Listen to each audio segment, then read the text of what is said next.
Hello friends welcome वर्तमान आम आलोचना करने जाऊँ गोटे एजुकेशन मॉडल विषय में कॉग्निटिव अप्रेंटिसशिप।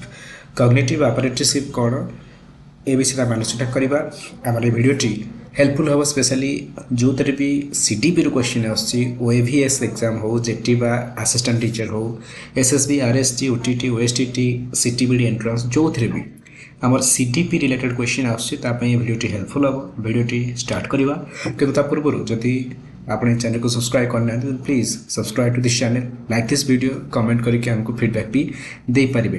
तो स्टार्ट करवा कॉग्निटिव अप्रेंटिसशिप। कॉग्निटिव अप्रेंटिसशिप कौन से विषय डिटेल आलोचना करवा। यहाँ हूँ गोटे टीचिंग लर्निंग मॉडल जो थे लर्नर माने स्पेशली स्किल्स एक्वायर करती स्ट्राटेजीज एक्वायर करती अन्य जनक गाइडेंस द्वारा से गोटे एक्सपर्ट थाए से एक्सपर्टर गाइडेंस जरिया एमाने ये जो स्किल सब एक्वायर करती ताकू आम कहू कॉग्निटिव अप्रेंटिसशिप। जमती कि ब्लैक स्मिथिंग गोटे बढ़ई कम हो कि गोटे कमार कम हो देखिए जन जड़े शिखब मैथ स्किल्स जड़े शिखब जड़े teacher math step by step course जड़े देखिक शिखब। तो आर फाउंडर किए थे कॉग्निटिव अप्रेंटिसशिप ये जो मॉडल अच्छी आर फाउंडर माने थे कॉलिन्स ब्राउन्स और न्यूमैन 1999 मसीह ये तीन जन इंट्रोड्यूस करते यार प्रपोजल थिला जे ट्रेडिशनल अप्रेंटिसशिप जो मॉडल अच्छी अर्थात पुराना काले जमी ट्रेनिंग दिखती आमर ये माने जहाँ पाखे अधिक स्किल था से अन्य ट्रेनिंग दिखती आमर जमी आईटीआई काम हो अन्य जेकोसी फिजिकल काम हो जमी ट्रेनिंग दिखती ताको कॉग्निटिव माने ज्ञान क्षेत्र में से व्यवहार कर धारणा अवधारणा नहीं कॉलिन्स ब्राउन्स और न्यूमैन यही मॉडलटा देथिले। आर कोर फोकस होची making thinking process visible step by step जन को बतेवा ताको सपोर्ट देवा एवं धीरे धीरे ताको एनेबल करवा जमती से इंडिपेंडेंटली एग्जीक्यूट करें सब। तो आमर की फीचर सब रहा ये जो आम 6टा स्टेप देखिपारे यही स्टेप अनुसार ताको गोटे एक्सपर्ट गोटे पिला को गोटे लर्नर को शिखेब। प्रथम स्टेप होचे मॉडलिंग। एक्सपर्ट कौन करिवो ना मॉडलिंग रे से टास्क टाको डेमोन्स्ट्रेट करेबो अर्थात कौन कौन करिवार अच्छे से निजे आग करिकी देखेबो। ठीक अच्छे जमती गोटे math problem step by step solve करवा। सेकेंड रे आसे कोचिंग अर्थात गाइडेड प्रैक्टिस हम जे शिखुची से प्रैक्टिस करिवो under the guidance of the expert. ठीक अच्छे थर्ड रे स्काफोल्डिंग सपोर्ट ग्रेजुअली रिमूव हम अर्थात जे शिखुची सी जी सपोर्ट पाऊला आमर तार ट्रेनर ठारू से सपोर्टा धीरे धीरे कम आपको कह स्काफोल्डिंग आमर जमी कंक्रीट छात तैयारी करूँ सीढ़ी तैयारी करूँ कंक्रीट रे सीमेंट ढलई तैयारी करूँ तादे किसी सपोर्ट दि जाए काठर पट्टार सब तले सपोर्ट दि जाए धीरे धीरे से सपोर्टा को जिते सीमेंट स्ट्रंग हो जाए से खोल दि जाए या कहुए स्काफोल्डिंग अर्थात तुम लर्नर को जी एक्सपर्ट अच्छे से लर्नर को शिखेब धीरे धीरे शिखेबाटा कम कर अर्थात गोटे 2टा स्टेप कहबनी धीरे धीरे 4टा स्टेप कहबनी कह लर्नरटा निजे करू जो न बुझेब। तापर articulation learner explain their thinking learner जी सॉल्यूशन बाहर करने चाहूँ जो स्टूडेंट जी अच्छे से निज स्ट्राटेजी धीरे धीरे यूज कर। Then reflection compare with expert और पीर जी शिखौला जे एक्सपर्ट सी रिव्यू कर कौन कौन मिस्टेक रहीगला पुणी केमती ठीक कर फाइनाली एक्सप्लोरेशन आसब एवं जी शिखुला सी एक्सपर्ट हो धीरे धीरे सी नुआ नुआ कथा निज आड़ू ट्राए कर निजे अल्टरनेटिव मेथड निजे खोजा स्टार्ट कर। यहाँ हूँ मोटामोटी भाव में यही सब की फीचर रहा cognitive apprenticeship. Types of cognitive apprenticeship कौन कौन टाइप अच्छे 3टा मेन टाइप अच्छे जमी डोमेन स्पेसिफिक माने सब्जेक्ट बेस्ड लर्निंग आदि फोकस थाए जमीक मैथ हो साइंस हो कोडिंग हो ये सब आउपर माने सब्जेक्ट उपर डोमेन उपर पर्टिकुलर टॉपिक उपर हो फोकस थाए। तापर स्ट्राटेजिक जमीक आम हेरास्टिक मेथड होगला से अलग गोटे गोटे रास्तार जाकि अलग अलग वे रु भाविबा सेटा कहुए स्ट्राटेजिक अप्रेंटिसशिप।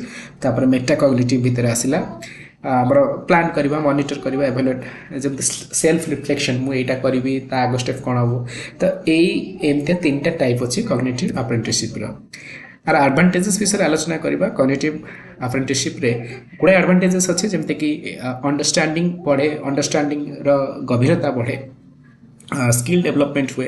पार्टिसिपेशन पढ़े लर्नर मैंने एंगेज होती डायरेक्टली मटेरियल सहित जब सबूक जो गोटे मैथ प्रोब्लेम अच्छी धरा नि इंटीग्रेशन अच्छी जब सबूक बहीर प्रोब्लेम गोटे टीचर सल्व कर दूसरी पे टिपि नौ से डेवलपमेंट पिला आसबनी से डेप्थ आसबनी टीचर धीरे धीरे धीरे धीरे आग गोटे दुटा कर तार पिला करने को दब पिला 2-3 स्टेप करेंगे टीचर बुझेब पिला 4-5 स्टेप करेंगे टीचर बुझेब एमती करने को पड़े पिला डेप्थ बढ़ाई इंडिपेंडेंस आसो इंडिपेंडेंस रे पूरा ट्रांजिशन हम जी गाइडेड होता अर्थात जो पिलाटा गाइडेंस अंडर शिखुला से धीरे धीरे इंडिपेंडेंटली से मास्टरी कर अर्थात इंडिपेंडेंटली सॉल्व कर किसी लिमिटेशंस भी अच्छी कॉग्निटिव अप्रेंटिसशिप जमती कि टाइम कंज्यूमिंग ये सब टाइम दरकार करे ठीक अच्छे आमर मॉडलिंग हम तापर कोचिंग हम पुणी फीडबैक सेशन हम तो से बहुत टाइम जाए ठीक अच्छे जो टाइम सर्टेज अच्छी कोर्स अधिका अच्छे से सुइटेबल मेथड सुइटेबल मॉडल यहाँ नुहे एक्सपर्ट रिक्वायर्ड इटी बहुत स्किल्ड एक्सपर्ट कर रोल थाए तो जो स्किल एक्सपर्ट का अवेलेबिलिटी नहीं से प्रोब्लेम का हम देन मोटिवेशन डिपेंडेंट जदि लर्नर रो मोटिवेशन कम अच्छी तार इंट्रिंसिक मोटिवेशन अर्थात जो मोटिवेशनटा भितर आसे सेटा जदि तार कम अच्छी ताले से एक्टिवली एंगेज हो पार ना एग्जाम्पल्स इन एजुकेशन कही सारी साइंस हो चेस हो मैथमेटिक्स हो प्रोग्रामिंग हो ये सब आम कॉग्निटिव अप्रेंटिसशिप एग्जाम्पल्स देखिपर सो ये थिला साइक्लिंग प्रथम मॉडलिंग हम तापर कोचिंग तापर स्काफोल्डिंग कही सारी मैंने सपोर्ट दिया धीरे धीरे से सपोर्टा रिड्यूस करा ठीक अच्छे इंडिपेंडेंस अधिका दिज्व सी शिखु कर रिफ्लेक्शन फाइनाली एक्सप्लोरेशन तो आम बर्तमान किसी एमसीक्यू डिस्कस करनबा जहाँ आम आलोचना कले कॉग्निटिव अप्रेंटिसशिप विषय तो प्रथम क्वेश्चन हु introduce cognitive apprenticeship options are विगोट्स्काय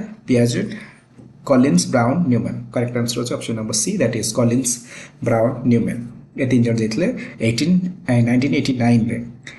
Question number 2, feature involving explaining thought process को feature रे thought process को explain करा जायछि coaching ना articulation ना modeling. Correct answer होछि articulation रे thought process को explain करा जायछि.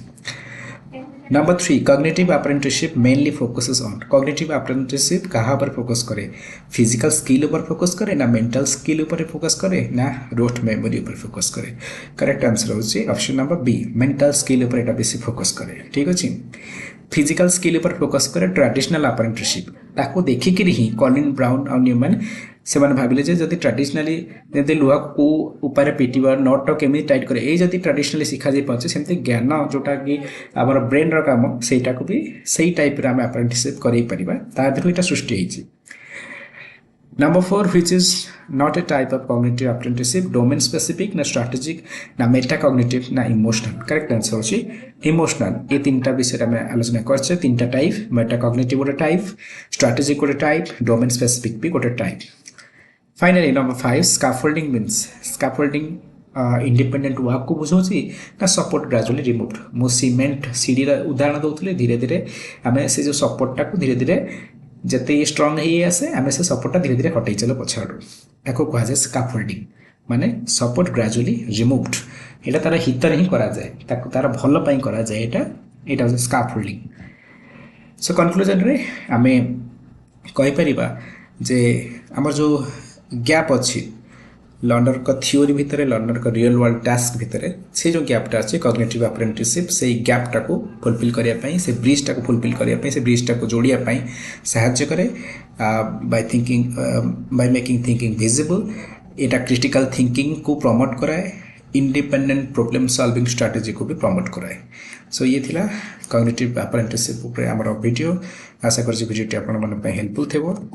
तो जब वीडियो भल लगे please subscribe to this channel, like this video, comment करके हमको फीडबैक भी दे पारे. बर्तमान ये धन्यवाद.